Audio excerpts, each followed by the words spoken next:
ಸ್ನೇಹಿತರೆ ನಮಸ್ಕಾರ. ನಾನು ರವೀಂದ್ರ ಜೋಶಿ. ರಂಗಮಂಚ ಸಜ್ಜಾಗಿದೆ. ಇನ್ನೇನು ಅಮೇರಿಕಾದಿಂದ ಬಂದು ಇಲ್ಲಿ ನಾಟಕವನ್ನು ಶುರು ಮಾಡಬೇಕು ಅಷ್ಟೇ. ಅದೊಂದೇ ಬಾಕಿ ಇರೋದು. ಜೂನ್ 6ನೇ ತಾರೀಕು ದಿಲ್ಲಿ ವಿಮಾನ ನಿಲ್ದಾಣದಿಂದ ಇದು ಕೂಡ ಈಗ ಶುರುವಾಗಿಬಿಡತ್ತೆ. ಅವರ ಜೊತೆ ಈಗ ಇತ್ತೀಚೆಗೆ ತಾನೇ ಜೈಲಿನಿಂದ ಬಿಡುಗಡೆಯಾಗಿ ಬಂದಿರುವಂಥ ದೇಶದ್ರೋಹಿ ಅನ್ನುವಂಥ ಪಟ್ಟವನ್ನು ಹೊಂದಿರುವ ಸೋನಮ್ ವಾಂಗ್ಚುಕ್ ಕೂಡ ಸೇರ್ಕೋತಾ ಇದ್ದಾನೆ. ಆತ ಇವತ್ತು ತಾನೇ ಹೇಳಿಕೆಯನ್ನು ಕೊಟ್ಟಿದ್ದಾನೆ. ಈಗ ನಾವು ಹೋರಾಟ ಮಾಡಲಾರದೆ ಇನ್ಯಾವಾಗ ಹೋರಾಟ ಮಾಡಬೇಕು ಅಂತ ಜನರನ್ನು ಪ್ರಶ್ನಿಸಿದ್ದಾನೆ. ವಿಷಯ ನಿಮಗೆ ಗೊತ್ತಿದೆ, ಈ ದೇಶದಲ್ಲಿ ಕಾಕ್ರೋಚ್ ಜನತಾ ಪಾರ್ಟಿ ಅನ್ನುವಂಥ ಒಂದು ಹೊಸ ಸಂಘಟನೆಯ ಉದಯ ಆಗಿದೆ. ಇದಕ್ಕೆ ಪಕ್ಷ ಅಂತ ಕರೀಲಿಕ್ಕಾಗೋದಿಲ್ಲ, ಏಕೆಂದರೆ ಅದರ ಸಂಸ್ಥಾಪಕನಾದಂಥ ಅಭಿಜಿತ್ ದೀಪ್ಕೆ ಎನ್ನುವಂಥ ಅವಿವೇಕಿ ನಾನು ಇದೊಂದು ಹಾಸ್ಯಕ್ಕಾಗಿ ವಿಡಂಬನೆಗಾಗಿ ಕಾರ್ಟೂನ್ ರೀತಿಯಲ್ಲಿ ಮಾಡಿದಂಥ ಪ್ರಯತ್ನ ಅದು ಯಶಸ್ವಿಯಾಗಿ ಬಿಟ್ಟಿದೆ. ಆದ್ದರಿಂದ ಇದಕ್ಕೆ ನಾವೀಗ ರೂಪುರೇಷೆಗಳನ್ನು ಕೊಡ್ತಾ ಇದ್ದೀವಿ ಅಂತ ಮೊದಲೇ ದಿವಸವೇ ಹೇಳಿದ್ದಾಯಿತು. ಇದು ಭಾಳ ದೊಡ್ಡ ಮಟ್ಟದಲ್ಲಿ ಸುದ್ದಿ ಆಗಿದ್ದು ಯಾಕೆಂದರೆ ಭಾರತೀಯ ಜನತಾ ಪಾರ್ಟಿಗಿಂತ ಜಾಸ್ತಿ ಇದಕ್ಕೆ ಫಾಲೋಯರ್ಸ್ ಆಗಿದ್ದಾರೆ ಅನ್ನುವಂಥ ಕಾರಣಕ್ಕೋಸ್ಕರ. ಅದಾದ್ರ ಮೇಲೆ ಇದರ ಸತ್ಯ ಬಟಾ ಬಯಲಾಯಿತು. ಇದು ಯಾವ ರೀತಿಯದಾದಂಥ ಷಡ್ಯಂತ್ರ, ಎಂಥ ಟೂಲ್ ಕಿಟ್ ಅಂತ ಗೊತ್ತಾಯಿತು. ಬಾಟ್ ಮೂಲಕ ಈ ಸದಸ್ಯತ್ವವನ್ನು ಪಡೆಯಲಾಗಿತ್ತು, ಫಾಲೋಯರ್ಸ್ ತಗೊಳ್ಳಲಾಗಿತ್ತು. BOT ಬಾಟ್ ಮತ್ತು BOUGHT ಬಾಟ್ ಅಂತ. ಎರಡನೇದು, ಇದರಲ್ಲಿರುವ ಸದಸ್ಯರು ಭಾರತೀಯರು ಯಾರೂ ಇಲ್ಲ. ಪಾಕಿಸ್ತಾನ, ಬಾಂಗ್ಲಾದೇಶ, ಅರ್ಜೆಂಟೀನಾ ಹೀಗೆ ಬೇರೆ ಬೇರೆ ದೇಶಗಳಿಂದ ಇದಕ್ಕೆ ಎರವಲು ಪಡೆಯಲಾಗಿದೆ. ಅವರೆಲ್ಲ ಬಂದು ಭಾರತವನ್ನು ಉದ್ಧಾರ ಮಾಡಲಿದ್ದಾರೆ ಅನ್ನುವಂಥ ಒಂದು ದೊಡ್ಡ ಕುಹಕ ಎಲ್ಲ ಕಡೆ ಬಟಾ ಬಯಲಾದಂಥ ಸಂದರ್ಭ. ಒಂದು ಪ್ರಶ್ನೆಯನ್ನು ಎಲ್ಲರೂ ಎತ್ತಿದ್ರು. ಏನಂತ, ಇವ ಅಮೇರಿಕಾದಾಗ ಕೂತ್ಕೊಂಡು ಭಾರತದ ಸಮಸ್ಯೆ ಬಗ್ಗೆ ಯಾಕೆ ಇಷ್ಟು ತಲೆ ಕೆಡಿಸ್ಕೊತಾ ಇದ್ದಾನೆ? ಅಮೇರಿಕಾದಲ್ಲಿ ಓದಲಿಕ್ಕೆ ಅಂತ ಹೋಗ್ಯಾರ ಮನುಷ್ಯ, ನೌಕರಿ ಬೇಕು ಅಂತ ಹೋಗ್ಯಾನ. ಬಂದು ಭಾರತದಲ್ಲಿ ನೀಟ್ ಪರೀಕ್ಷೆ ಹಂಗಾಗಿದೆ, CBSE ಹಿಂಗಾಗಿದೆ, ಯಾಕೆ ತಲೆಬ್ಯಾನಿ ಅವನಿಗೆ? ತಲೆಹರಟೆ ಯಾಕೆ ಮಾಡ್ತಾ ಇದ್ದಾನೆ? ಈ ಪ್ರಶ್ನೆಗೆ ಉತ್ತರ ಹೇಳಲಿಕ್ಕೆ ಆತ ಈಗ ವಾಪಸ್ ಭಾರತಕ್ಕೆ ಬರ್ತಾ ಇದ್ದಾನೆ, ಅಭಿಜಿತ್ ದೀಪ್ಗೆ. ಅಥವಾ ಆತನನ್ನು ಕರೆಸಿಕೊಳ್ಳಲಾಗತ್ತೆ ಅಂತ ನಾ ಯಾಕೆ ಹೇಳಿದೆ ಅಂದರೆ ಈತ ನೇರವಾಗಿ ಮಾತನಾಡಲಾರ. ಈತನಿಗೆ ಎದುರುಗಡೆ ಟೆಲಿಪ್ರಾಂಪ್ಟರ್ನಲ್ಲಿ ಸ್ಕ್ರಿಪ್ಟ್ ಇಡಬೇಕು. ಅದನ್ನು ಕೂಡ ಈತನಿಗೆ ಸರಿಯಾಗಿ ಓದಲಿಕ್ಕೆ ಬರೋದಿಲ್ಲ. ಈ ಹಿಂದೆ ಆಮ್ ಆದ್ಮಿ ಪಾರ್ಟಿ ಕಟ್ಟಿದ್ನಲ್ಲ ಇನ್ನೊಬ್ಬ ಉಪದ್ವ್ಯಾಪಿ ಅರವಿಂದ್ ಕೇಜ್ರಿವಾಲ್ ಕೂಡ ರಿಹರ್ಸಲ್ ಮಾಡ್ಕೋತಾ ಇದ್ದ ಮಾತಾಡಲಿಕ್ಕೆ. ಸುತ್ತಲೂ ಇದ್ದವರೆಲ್ಲ ನಗುತ್ತಾ ಇದ್ರು.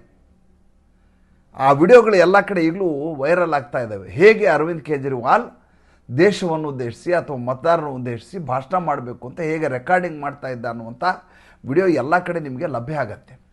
ಅದೇ ರೀತಿಯಾದಂಥ ಕ್ಯಾರೆಕ್ಟರ್ ಈ ಅಭಿಜಿತ್ ದೀಪ್ಕೆ. ಅದು ಈತ ಕಣ್ಣಲ್ಲಿ ಕಣ್ಣಿಟ್ಟು ಎದುರುಗಡೆ ಇರೋದನ್ನು ಓದ್ತಾನೆ. ಅವನು ವಿಡಿಯೋ ನೋಡಿ, ನೀವು ಹಿಂಗೆ ಇರ್ತವೆ, ಲೆನ್ಸ್ ನೋಡ್ತಾ ಇರ್ತಾನೆ, ಅವನು ಸ್ಕ್ರಿಪ್ಟ್ ನೋಡೋದು, ಅವನು ನೋಡಿ ಓದ್ತಾ ಇರ್ತಾನೆ. ಅದನ್ನು ಅಪ್ಪದ್ದು ಓಡ್ತಾನೆ. ಇರಲಿ, ಹಾಗೆ ಓದಿ ಈತ ಹೇಳ್ತಾನೆ, ಜೂನ್ 6ನೇ ತಾರೀಕು ನಾನು ಬರ್ತೀನಿ, ನೀವೆಲ್ಲ ಈ ದೇಶದ ಜನಜಿ ಎಲ್ಲ ಏರ್ಪೋರ್ಟಿಗೆ ಬರ್ರಿ. ಏರ್ಪೋರ್ಟಿಂದ ನೀವು ಸೇರಿ ಪಾರ್ಲಿಮೆಂಟ್ ಸ್ಟ್ರೀಟ್ ಪೊಲೀಸ್ ಸ್ಟೇಷನ್ ಹೋಗಿ ಪೊಲೀಸರ ಭದ್ರತೆಯನ್ನು ಕೇಳೋಣ. ಅಲ್ರಿ, ಯಾವುದೇ ಒಂದು ಪ್ರತಿಭಟನೆ ಮಾಡುವ ಸಂದರ್ಭದಲ್ಲಿ 5ಕ್ಕಿಂತ ಹೆಚ್ಚು ಜನ ಸೇರುವಂಥ ಸಂದರ್ಭದಲ್ಲಿ ಈ ದೇಶದ ಸಂವಿಧಾನದ ಪ್ರಕಾರ ನೀವು ಅನುಮತಿಯನ್ನು ಪಡೆಯಬೇಕು ಅಂತ ಒಂದು ಕಾನೂನಿದೆ. ನೀವು ಇದ್ದಕ್ಕಿದ್ದ ಹಾಗೆ ಪಾರ್ಲಿಮೆಂಟ್ ಅದಕ್ಕಿಂತ ಮುಂಚೆ ಏರ್ಪೋರ್ಟಿಗೆ ಬರ್ತೀರಿ. ಏರ್ಪೋರ್ಟಿಗೆ ಲಕ್ಷಗಟ್ಟಲೆ ಜನ ಬಾ ಅಂದರೆ ಅತ್ಯಂತ ಸೂಕ್ಷ್ಮ ಪ್ರದೇಶ ವಿಮಾನ ಉಡ್ಡಯನ ಕೇಂದ್ರ. ಅಲ್ಲಿ ನೀವು ಸಹಸ್ರಾರು ಲಕ್ಷಾಂತರ ಜನರನ್ನು ಸೇರಿಸುವುದರಿಂದ ಕಾನೂನು ಭಂಗ ಆಗುವುದಿಲ್ವಾ? ಅಥವಾ ಟ್ರಾಫಿಕ್ ನ್ಯೂಸೆನ್ಸ್ ಆಗೋದಿಲ್ವಾ? ಅಥವಾ ಈ ದೇಶದ ಜನಸಾಮಾನ್ಯರಿಗೆ ತೊಂದರೆ ಆಗೋದಿಲ್ವಾ? ಈ ಕನಿಷ್ಠ ಪೌರ ಪ್ರಜ್ಞೆ ಏನಾದರೂ ಈ ಅಭಿಜಿತ್ ದೀಪ್ಕೆಗಿದೆಯಾ? ಹೋಗಲಿ, ಬೆಳಗ್ಗೆ ಈತ ಸ್ಟೇಟ್ಮೆಂಟ್ ಕೊಡ್ತಾನೆ. ಏನಂತ, ನಾನು 6ನೇ ತಾರೀಕು ಜೂನ್ ಬರ್ತೀನಿ, ಅವತ್ತು ಪ್ರೊಟೆಸ್ಟ್ ಮಾಡೋಣ, ಜಂತರ್ ಮಂತರಲ್ಲಿ ಸೇರೋಣ, ಧರ್ಮೇಂದ್ರ ಪ್ರಧಾನ್ ಅವರ ರಾಜೀನಾಮೆಯನ್ನು ಕೇಳೋಣ, ಈ ದೇಶದ ವಿದ್ಯಾರ್ಥಿಗಳಿಗೆ ನ್ಯಾಯವನ್ನು ಕೊಡಿಸೋಣ ಅಂತೆಲ್ಲ ಈತ ಹೇಳ್ತಾರೆ. ಅದೇ ದಿವಸ ಸಂಜೆ ಅದರದೇ ಸ್ಕ್ರಿಪ್ಟನ್ನು ಅರವಿಂದ್ ಕೇಜ್ರಿವಾಲ್ ಯಾಕೆ ಓದ್ತಾರೆ? ಈ ದೇಶದಲ್ಲಿ ನೀಟ್ ಪರೀಕ್ಷೆ ಹಂಗಾಗೋಯ್ತು, ಈ ದೇಶದಲ್ಲಿ CBSE ಹಿಂಗಾಗೋಯ್ತು, ಈ ದೇಶಕ್ಕೆ ವಿದ್ಯಾವಂತ ಪ್ರಧಾನಮಂತ್ರಿ ಬೇಕು. ನನಗೆ ನಗು ಬಂದದ್ದು, ವಿದ್ಯಾವಂತ ಪ್ರಧಾನಿ ಬೇಕು ಅಂತ ಈತ ಹೇಳುತ್ತಾ ಇರೋ ಬಗ್ಗೆ. ಒಬ್ಬ ವಿದ್ಯಾವಂತ IRS ಆಫೀಸರು ಯಾವ ರೀತಿಯ ಭಾನಗಡಿ ಮಾಡಿದ ದಿಲ್ಲಿ ಮುಖ್ಯಮಂತ್ರಿಯಾಗಿ ಅನ್ನೋದನ್ನು ಕಣ್ಣಾರೆ ನೋಡಿದ್ದೇವೆ. ಹೇಗೆ ಭ್ರಷ್ಟಾಚಾರದ ಅತಿರೇಕವನ್ನು ಮಾಡಿ ಜೈಲು ಸೇರಿದ ಅನ್ನೋದನ್ನು ನಾವು ಕಣ್ಣಾರೆ ಕಂಡಿದ್ದೇವೆ. ಮತ್ತು ಇನ್ನೊಬ್ಬ ವಿದ್ಯಾವಂತನನ್ನು ಕರ್ಕೊಂಬಂದು ಈ ದೇಶದ ಪ್ರಧಾನಿ ಮಾಡೋಣ ಅಂದರೆ ಈಗಿರುವಂಥ ಪ್ರಧಾನಮಂತ್ರಿ ನಿರಕ್ಷರ ಕುಕ್ಷಿ ಅಂತ ಏನಾದರೂ ಈತನ ಮನಸ್ಸಿನಲ್ಲಿದೆಯಾ? ಜೊತೆಗೆ ಈತನ ಮೇಲೆ ಒಂದು ಮೊಕದ್ದಮೆ ಇದೆ ಅರವಿಂದ್ ಕೇಜ್ರಿವಾಲ್ ಮೇಲೆ. ಏನಂತ? ಗುಜರಾತ್ ಯೂನಿವರ್ಸಿಟಿಯಲ್ಲಿ ನರೇಂದ್ರ ಮೋದಿ ಓದಿದ್ದೇ ಸುಳ್ಳು, ಅವರಿಗೆ ಡಿಗ್ರಿನೇ ಆಗಿಲ್ಲ ಅಂತ ಈತ ಒಂದು ಸ್ಟೇಟ್ಮೆಂಟ್ ಕೊಟ್ಟಿದ್ದ. ಗುಜರಾತ್ ಯೂನಿವರ್ಸಿಟಿಯವರು ಇನ್ಮೇಲೆ ಕೇಸ್ ಹಾಕಿರಿ, ಡಿಫೇಮೇಷನ್ ಕೇಸು. ನಾವು ಸುಳ್ಳೆ ಕೊಟ್ಟಿದ್ದ ದಾಖಲೆಗಳನ್ನ ಕೊಡ್ತೀವಿ, ಸುಳ್ಳು ಮಾರ್ಕ್ಸ್ ಕಾರ್ಡ್ ಕೊಡ್ತೀವಿ, ಸುಳ್ಳು ಸರ್ಟಿಫಿಕೇಟ್ ಕೊಡ್ತೀವಿ ಅಂತ ನಮ್ಮ ಮೇಲೆ ಆರೋಪ ಮಾಡಿದ್ದಾರೆ ಅರವಿಂದ್ ಕೇಜ್ರಿವಾಲ್, ದಿಲ್ಲಿಯ ಮುಖ್ಯಮಂತ್ರಿ, ಅವಾಗ ದಿಲ್ಲಿ ಮುಖ್ಯಮಂತ್ರಿ. ಆದ್ದರಿಂದ ನಮ್ಮ ವಿಶ್ವವಿದ್ಯಾಲಯಕ್ಕೆ ಅದರ ಘನತೆಗೆ ಕುಂದು ಉಂಟಾಗಿದೆ, ಮಾನಹಾನಿಯಾಗಿದೆ. ಇವ್ರ ಮೇಲೆ ಕಾನೂನು ರೀತಿಯ ಕ್ರಮ ಕೈಗೊಳ್ಳಬೇಕು ಅಂತ ಕೇಸ್ ಹಾಕಲಾಯಿತು ಅರವಿಂದ್ ಕೇಜ್ರಿವಾಲ್ ಮೇಲೆ. ಕೇಸ್ ಹಾಕಿದ್ರು, ಅಸಲಿ ಡಾಕ್ಯುಮೆಂಟು, ಮಾರ್ಕ್ಸ್ ಕಾರ್ಡು ಮತ್ತು ಅವರ ಸರ್ಟಿಫಿಕೇಟು ಎಲ್ಲ ಕಡೆ ಸ್ಪ್ರೆಡ್ ಆದವು, ಎಲ್ಲರಿಗೂ ಸಿಕ್ತು. ಕೇಸಿಂದ ತಪ್ಪಿಸ್ಕೊಳ್ಳಿಕ್ಕೆ ಅರವಿಂದ್ ಕೇಜ್ರಿವಾಲ್ ಇನ್ನಿನದಾಗಿ ಪ್ರಯತ್ನ ಮಾಡಿದ. ಏನಂತ ಪ್ರಯತ್ನ ಮಾಡ್ದ? ನಾನು ಫಿಸಿಕಲಿಯಾಗಿ ಹಾಜರಾಗುವುದಿಲ್ಲ, ನಮ್ಮ ವಕೀಲರು ಹಾಜರಾಗ್ತಾರೆ. ಮಾನಹಾನಿ ಮಾಡಿದ್ದೀವನು, ನಾನು ಕೋರ್ಟ್ಗೆ ಹೋಗೋದಿಲ್ಲ ಅಂತಾನೆ. ನನಗೆ ಎಕ್ಸಂಪ್ಷನ್ ಕೊಡಬೇಕು. ಕೋರ್ಟ್ ಹೇಳ್ತೀವಿ, ನೀನೇನು ದೊಡ್ಡ ಕೋದಂಡರಾಮ ಅಲ್ಲ, ನಿನಗೆ ಆ ರೀತಿ ಕೊಡೋಕ್ಕಾಗಲ್ಲ, ತೀಸ್ಮಾರ್ ಖಾನ್ ಅಲ್ಲ ನೀನು, ಉಳಿದ ಆರೋಪಿಗಳೆಲ್ಲ ಹೆಂಗೆ ಬರ್ತಾರೋ ಅದೇ ರೀತಿ ನೀನು ಬರಬೇಕು ಅಂತ ಆದೇಶ ಆಯಿತು. ಹೀಗಾಗಿ ನರೇಂದ್ರ ಮೋದಿ ಒಬ್ಬ ಅನಕ್ಷರಸ್ಥ ಅಂತ, ನಿರಕ್ಷರ ಕುಕ್ಷಿ ಅಂತ, ಅವಿದ್ಯಾವಂತ ಸಾಬೀತುಪಡಿಸುವಲ್ಲಿ ಈಗಾಗಲೇ ಅರವಿಂದ್ ಕೇಜ್ರಿವಾಲ್ ಫೇಲ್ ಆಗಿದ್ದಾರೆ. ಕೋರ್ಟ್ನಲ್ಲಿ ಕೇಸ್ ಇದೆ. ಆದರೂ ಕೂಡ ಈ ಮನುಷ್ಯ ಹೇಳಿಕೆಯನ್ನು ಕೊಡ್ತಾರೆ ಅವತ್ತು ಸಂಜೆ. ಏನಂತ? ಈ ದೇಶಕ್ಕೆ ವಿದ್ಯಾವಂತ ಪ್ರಧಾನಿ ಆದರೆ ಕ್ವಶ್ಚನ್ ಪೇಪರ್ ಲೀಕ್ ಆಗೋದಿಲ್ಲ ಅಂತ. ಕ್ವಶ್ಚನ್ ಪೇಪರ್ ಮಾಡೋದು ಮತ್ತು ಅದನ್ನು ಹಂಚೋದು ವಿದ್ಯಾವಂತಿಕೆಯ ಮೇಲೆ ನಿರ್ಭರ ಆಗಿರುವುದಿಲ್ಲ, ಅಧಿಕಾರಿಗಳ ದಕ್ಷತೆಯ ಮೇಲೆ, ಅವರ ಪ್ರಾಮಾಣಿಕತೆಯ ಮೇಲೆ, ಅವರ ಕಮಿಟ್ಮೆಂಟ್ ಬದ್ಧತೆಯ ಮೇಲೆ ನಿರ್ಭರಗೊಂಡಿರುತ್ತೆ. ಮತ್ತು ಕ್ವಶ್ಚನ್ ಪೇಪರ್ ತಯಾರಿ ಮಾಡೋದು ಮತ್ತು ಅದನ್ನು ಹಂಚೋದು ಮತ್ತು ಅದರ ಮೌಲ್ಯಮಾಪನ ಮಾಡೋದು ಶಿಕ್ಷಣ ತಜ್ಞರು ಮಾಡ್ತಾರೆ, ನರೇಂದ್ರ ಮೋದಿ ಮಾಡೋದಿಲ್ಲ. ಈ ಕನಿಷ್ಠ ಸತ್ಯ ಮುಖ್ಯಮಂತ್ರಿಯಾಗಿ ದಶಕಗಳ ಕಾಲ ಇದ್ದಂಥ ಅರವಿಂದ್ ಕೇಜ್ರಿವಾಲ್ಗೆ ಗೊತ್ತಿಲ್ವಾ? ಆತನಿಗೆ ನೆಪ ಬೇಕು.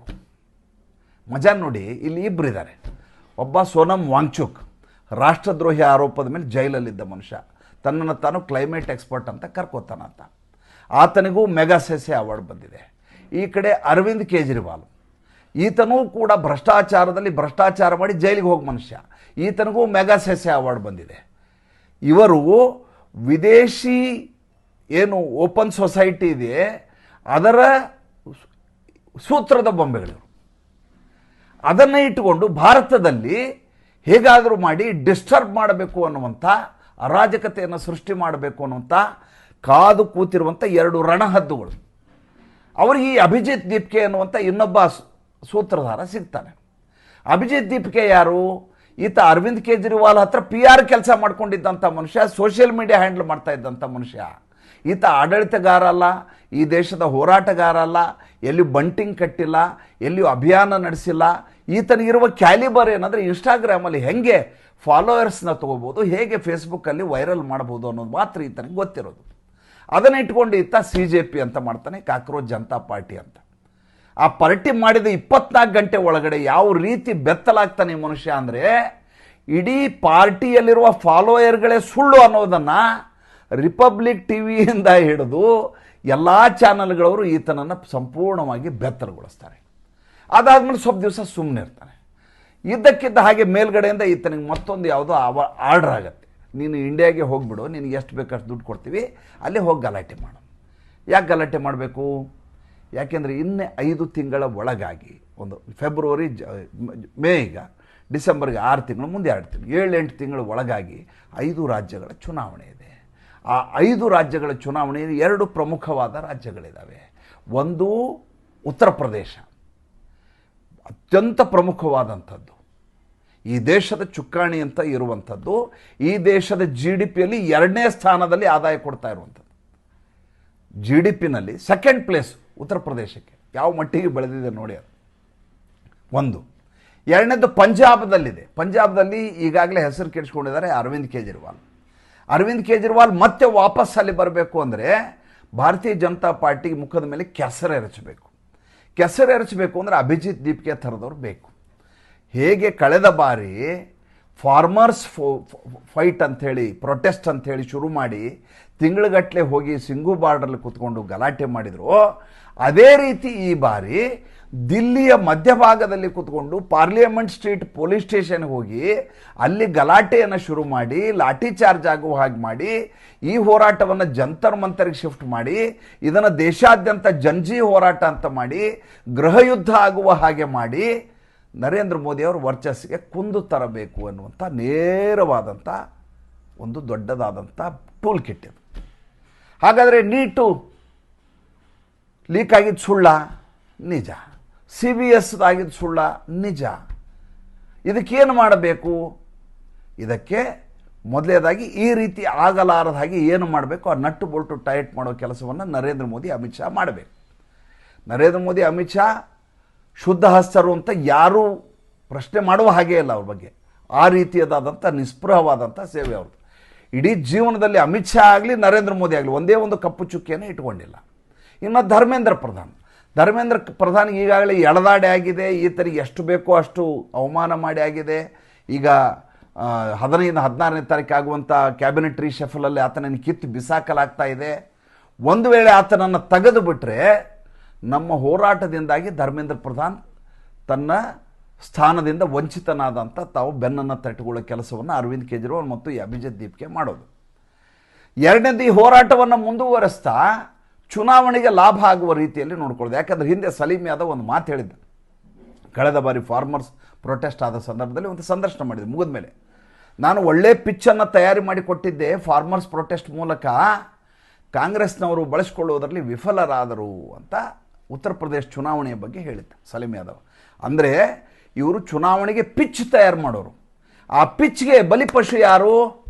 ಈ ದೇಶದ ಜಂಜಿಗಳು. ಅವರಿಗೆ ಜೂನ್ 21ಕ್ಕೆ ನೀಟ್ ಎಕ್ಸಾಮ್ ಇದೆ. ಅವರು ತಮ್ಮ ಭವಿಷ್ಯವನ್ನು ರೂಪಿಸಿಕೊಳ್ಬೇಕು. ಅವ್ರನ್ನ ಅಡ್ಡದಾರಿಗೆ ಎಳ್ಕೊಂಬಂದು ಅವ್ರನ್ನ ಬೀದಿಯಲ್ಲಿ ನಿಲ್ಲಿಸಿ ಜಂತರ್ ಮಂತರ್ನಲ್ಲಿ ಗಲಾಟೆ ಮಾಡಿಸಿ ಅವ್ರನ್ನ ಎಳ್ಕೊಂಡು ಹೋಗಿ ಜೈಲಿಗೆ ಹಾಕಿಸಿ ಅವ್ರ ಮೇಲೆ FIR ಬರೆಸಿ ಅವರಿಗೆ ಪಾಸ್ಪೋರ್ಟ್ ಸಿಗಲಾರ್ದ ಹಾಗೆ, ಮೆರಿಟ್ನಲ್ಲಿ ಸೀಟ್ಗಳು ಸಿಗಲಾರ್ದ ಹಾಗೆ, ಪರೀಕ್ಷೆ ಬರೀಲಾರ್ದ ಹಾಗೆ ಮಾಡಿ ಈ ದೇಶದ ಯುವ ಜನತೆಯ ಹಾದಿ ತಪ್ಪಿಸುವ ಕೆಲಸವನ್ನು ಈ ಅಭಿಜಿತ್ ದೀಪ್ಗೆ ಎನ್ನುವಂಥ ಮುಟ್ಟಾಳ ಮಾಡಲಿಕ್ಕೆ ಪ್ರಯತ್ನ ಮಾಡ್ತಾ ಇದ್ದಾನೆ. ಆತನಿಗೆ ವಿಪಕ್ಷಗಳು ಸಾಥ್ ಕೊಡ್ತಾ ಇದ್ದಾವೆ. ವಿಶೇಷವಾಗಿ ಆಮ್ ಆದ್ಮಿ ಪಾರ್ಟಿ ಈತನ ಹಿಂದೆ ನಿಂತಿದೆ. ನಮ್ಮ ಯುವ ಜನತೆ ಈ ರೀತಿಯ ಜಿರ್ಲೆಗಳು ಬಂದಾಗ ಹಿಟ್ಟು ಹೊಡೆಯುವುದನ್ನು ಪಾಲಕರಾದ ನಾವು ನಮ್ಮ ಮಕ್ಕಳಿಗೆ ಹೇಳಿಕೊಡಬೇಕು. ಇನ್ಸ್ಟಾಗ್ರಾಮ್ನಲ್ಲಿ ರೀಲ್ ನೋಡಿ ಭ್ರಮನಿರಸನರಾಗಿ ಅಥವಾ ಇನ್ಸ್ಟಾಗ್ರಾಮ್ ರೀಲ್ ನೋಡಿ ಉತ್ತೇಜಿತರಾಗಿ ಈ ರೀತಿಯ ಹೋರಾಟಕ್ಕೆ ಹೋಗಲಾರ್ದ ಹಾಗೆ ತಡೆಯಬೇಕಾದ ಜವಾಬ್ದಾರಿ ನಮ್ಮಂಥ ಪಾಲಕರಿಗಿದೆ. ದಯವಿಟ್ಟು ಇದನ್ನು ವೈರಲ್ ಮಾಡಿ. ಮತ್ತೆ ಮುಂದಿನ ಸಂಚಿಕೆಯಲ್ಲಿ ಮಾತಾಡ್ತೀನಿ. ಸಂಚಿಕೆ ಇಷ್ಟ ಆದರೆ ಲೈಕ್ ಮಾಡಿ, ಫಾಲೋ ಮಾಡಿ, ಶೇರ್ ಮಾಡಿ. ನಮ್ಮ ಮುಕ್ತ ಪತ್ರಿಕೋದ್ಯಮಕ್ಕೆ ಆರ್ಥಿಕವಾಗಿ ಬೆಂಗಾವಲಾಗಿ ನಮಸ್ಕಾರ.